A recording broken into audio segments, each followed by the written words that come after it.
अस्सलाम वालेकुम। सितारों के सफ़र पे आपको खुशामदीद कहता हूँ। आज की वीडियो हफ्तावार ज़ायचे पे है या जिसको आप हिंदी में कहेंगे हफ्तावार राशिफल है।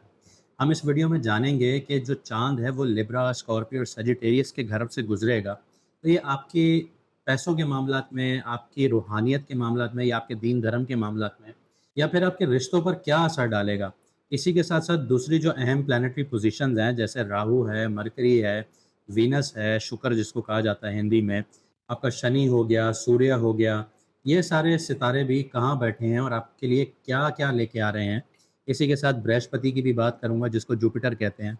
तो वो आपके लिए क्या स्टेबिलिटी लेके आ रहे हैं और क्या आपके लिए अनसर्टेनिटीज़ आ रही हैं, इस चीज़ पर डिस्कस करेंगे। तो आइए वीडियो को शुरू करते हैं। बात करता हूँ तुला राशि वालों की, जिसको उर्दू में बुर्ज मीज़ान कहा जाता है।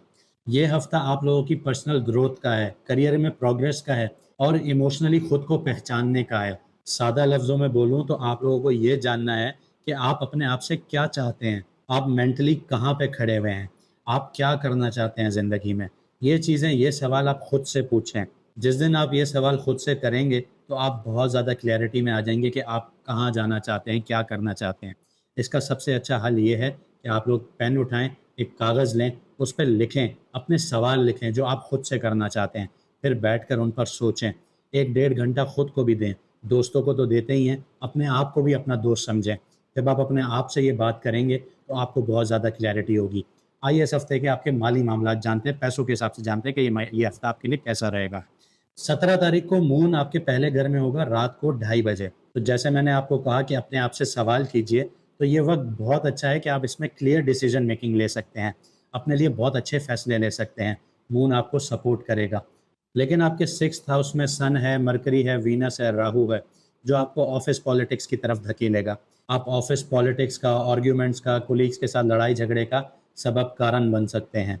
इसके अलावा जुपिटर आपके 8th हाउस में है, तो अनएक्सपेक्टेड आपको फाइनेंशियली पैसा कहीं से आ सकता है। लेकिन वो कहाँ से आएगा? वो आपको जायदाद से आ सकता है, आपके आबा-ओ-अजदाद की जायदाद। आपको या आपकी फ़ैमिली को इंश्योरेंस के थ्रू पैसा मिल सकता है और इसके अलावा ज़मीन से पैसा आ सकता है। लेकिन इसी के साथ-साथ आपके खर्चे भी बढ़ सकते हैं। शनि जो है, सैटर्न जो है वो आपके 5th हाउस में है, जो कि 29 मार्च को आपके 6th हाउस में ट्रांज़िट या गोचर कर जाएगा। तो 29 मार्च तक आपके जो क्रिएटिव प्रोजेक्ट्स हैं या स्पेक्युलेटिव इन्वेस्टमेंट्स हैं, जैसे क्रिप्टो करेंसी है या आप लोग किसी ट्रेडिंग में लगे हुए हैं या आप स्टॉक मार्केट में हैं, तो उनसे फ़िलहाल 29 मार्च तक परहेज़ करें, वरना आप लोग नुकसान उठा सकते हैं। मरकरी आपका 6th हाउस में है और रेट्रोग्रेड है, तो नए कॉन्ट्रैक्ट्स या फाइनेंशियल कोई भी बड़ी प्लानिंग कर रहे हैं या डिसीजन लेने लगे हैं, तो उसमें अभी थोड़ा सब्र करें, उसमें रिसर्च अच्छी करें, जब तक मरकरी सीधा ना हो जाए। यहाँ पे आपको छोटी-सी टिप दूँगा कि जो ऑफ़िस के कॉन्फ्लिक्ट्स हैं, उसमें बेफ़ालतू की टाँगें ना अड़ाइएगा और अपने दिमाग को, अपने मेंटल लेवल को बहुत कूल डाउन रखिएगा। गॉसिप्स जो होती हैं फालतू की, उससे दूर रहें और आप कोई भी फ़ाइल सबमिट करवा रहे हैं, कोई भी चीज़ सबमिट करवा रहे हैं, कोई भी काम सबमिट करवा रहे हैं, तो उसको 2 दफ़ा पहले चेक ज़रूर कर लीजिएगा। अगर आपको मेरी बातें समझ में आ रही हैं, तो कमेंट सेक्शन में अपनी फीडबैक ज़रूर दीजिएगा। अगर आपको नहीं समझ में आ रही, आप डिटेल से पूछना चाहते हैं या आप अपना जो रास्ता है, वो पूछना चाहते हैं कि आप किस रास्ते पे चलें तो कामयाब होंगे, तो आप कमेंट सेक्शन पर अपनी ओरिजिनल डेट ऑफ बर्थ बता के हमसे पूछ सकते हैं। हम यहाँ पे आपको गाइड करने के लिए बैठे हैं। हम चाहते हैं कि आपकी ज़िंदगी अच्छी हो। चलें आगे बढ़ते हैं आपकी लव लाइफ़ और रिलेशनशिप्स की तरफ। तो 17 मार्च को मून जो लिब्रा में आएगा, तो ये आपको सेल्फ लव की तरफ लेके आएगा। जैसे मैंने आपको पहले बात की थी कि ये टाइम है कि आप अपने आप से सवाल करें। तो ये आपको इस चीज़ों की तरफ लेके आएगा कि आप अपने आप से प्यार करें। आप अपने आप की इमोशनल अवेयरनेस को देखें कि आप अपने आप को कितना समझते हैं। तो जैसे मैंने आपको बताया था कि अपने आप से सवाल करें कि आप क्या चाहते हैं। तो वो सारी चीज़ें आपकी 17 मार्च को अगर आपने इनिशिएटिव लिया, अगर आपने ये कदम लिया, तो बहुत सारे आपके मसाइल हल हो सकते हैं। शनि जो है वो आपके पिछले ढाई साल से 5th हाउस में है, जिसकी वजह से बड़ी बड़ी आपने रिलेशनशिप्स में रुकावटें देखी होंगी। आप जिस लिहाज से अपने पार्टनर से प्यार कर रहे होंगे, उस लिहाज से आपको मिल नहीं रहा होगा या जो आप चाह रहे होंगे, उस हिसाब से चीज़ें चल नहीं रही होंगी। तो पिछले ढाई सालों से आपने बड़ी रुकावटें देखी होंगी। शादीशुदा जो लोग हैं, उनके लिए सन राहु आपके 6th हाउस में है, जिसकी वजह से आप लोगों के बीच में स्ट्रेस हो सकता है, अनबन हो सकती है, लड़ाई हो सकती है। तो आप लोगों को थोड़ा देख-भाल के चलना होगा, एक-दूसरे की हाँ में हाँ मिलानी होगी। अगर एक ज़्यादा बोल रहा है, तो दूसरे को खामोशी से एक कान से सुन के दूसरे से निकालना होगा, तो थोड़ा टाइम की बात है, ये सारी चीज़ें सेट हो जाएँगी। मरकरी रेट्रोग्रेड है, जो पुराने रिश्ते या अनरिजॉल्व्ड आपके जो इमोशनल कनेक्शंस थे, वो दोबारा सामने आ सकते हैं। तो उनको क्लोज़र देना ज़रूरी होगा आप लोगों के लिए। इस दफ़ा once and for all chapter close करें। अच्छा, इसके अलावा आपका इसी वीक में 7th हाउस एक्टिव होगा, जो आपके बिज़नेस पार्टनरशिप्स या लाइफ़ पार्टनरशिप्स को दिखाता है। तो हो सकता है आपका इस हफ़्ते मूड बने कि आप किसी के साथ पार्टनरशिप पे बिज़नेस खोलें, या फिर आपके घर में आपकी शादी को लेके बातें चल रही हों। तो ये भी हो सकता है इस टाइम पीरियड में। चलिए आपकी हेल्थ को देख लेते हैं। 6th हाउस में आपका राहु बैठा है पाइसेस में, तो ये आपको डाइजेस्टिव इश्यूज़ देगा, ब्लोटिंग इश्यूज़ हो सकते हैं, खाना आपको हज़म नहीं होगा, आपको तेज़ाबियत का भी सामना करना पड़ सकता है, इसी के साथ-साथ एंग्ज़ायटी भी रह सकती है। इसके अलावा पिछले 2.5 साल से सैटर्न आपके 5th हाउस में है, तो स्ट्रेस तो आपको रहा होगा पिछले 2.5 सालों में। क्रिएटिव फील्ड से रिलेटेड, बच्चों से रिलेटेड आपको थोड़ा स्ट्रेस रहा होगा, और इसी के साथ-साथ स्टमक से रिलेटेड भी आपको इश्यूज़ रहे होंगे।